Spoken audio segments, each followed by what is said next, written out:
The sound a 6-year-old makes when 80 pounds of German Shepherd hits them. It's not a scream, it's something else entirely, and I could have stopped it. My name is David, and I've been walking the same route with Rex for 3 years now. Same time every afternoon, same park, same path around the playground where the neighborhood kids play after school.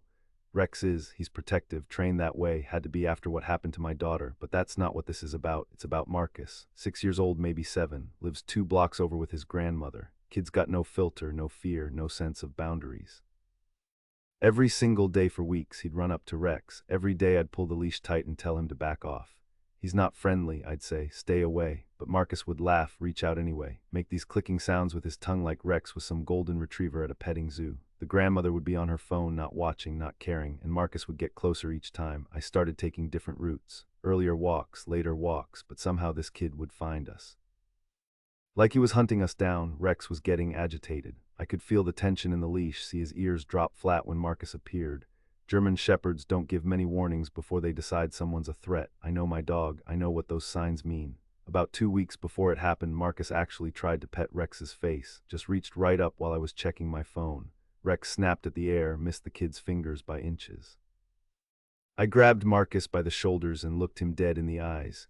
"Do not touch my dog," I said. "He will hurt you." Marcus just giggled, said Rex looked lonely, said he wanted to be friends. The grandmother finally looked up from her phone long enough to wave at us from across the park, like we were all having some cute neighborhood moment. It was a Tuesday, raining that morning but clear by afternoon. Marcus was there before we even got to the park, sitting on the swing set like he'd been waiting. Rex tensed the moment he saw him, started that low rumble in his chest that means business. I could have turned around, should have. Instead, I kept walking. Marcus hopped off the swing and started toward us, making those clicking sounds again. "Puppy," he called out. "Nice puppy." I stopped walking, loosened my grip on the leash, just slightly. Enough to give Rex about 2 feet of slack, enough room to make a choice.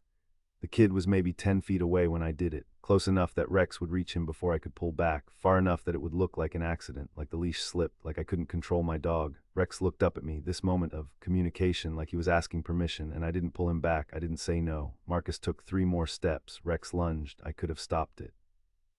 My hand was on the leash, I felt the tension build, I saw Rex's muscles coil. I had maybe 2 seconds to make a choice. To protect a child I didn't know from a dog I did. Instead, I let my grip go slack, let Rex make the decision for both of us. The impact knocked Marcus backward into the mulch. Rex had him pinned, growling, jaws around the kid's shoulder, not biting down hard, not yet, but the threat was clear. Marcus was crying, trying to push Rex away with his little hands.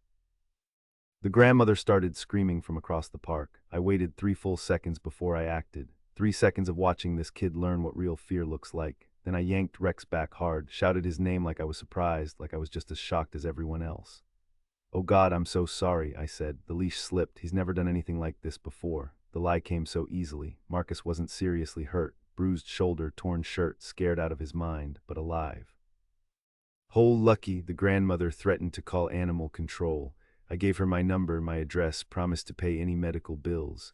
Acted like the responsible dog owner whose pet had an unfortunate accident. They never called the cops, never followed up. Marcus doesn't come to the park anymore. I still walk Rex every day, same route, same time. The park feels different now, quieter. Marcus learned his lesson about boundaries, about listening when adults tell you to stay away. But I learned something too, that there's a part of me that's willing to use fear to solve problems. That's willing to let an innocent kid get hurt because I was tired of being ignored. Rex didn't make that choice. I did. I loosened the leash. I gave him permission. I turned my dog into a weapon against a 6-year-old because I couldn't figure out how to have a conversation with a grandmother on her phone. Some days I tell myself Marcus needed to learn that the world isn't safe, that not every dog is friendly, that actions have consequences. Other days I know exactly what I am, a grown man who was so frustrated by a child's persistence that I let him get mauled to teach him a lesson. The worst part, it worked. Marcus learned. The grandmother learned. The whole neighborhood learned, and I got what I wanted, peace during my walks, no more interruptions, no more clicking sounds or reaching hands, just me and Rex in the quiet park where everyone now knows to keep their distance. What would you have done? Tell me in the comments.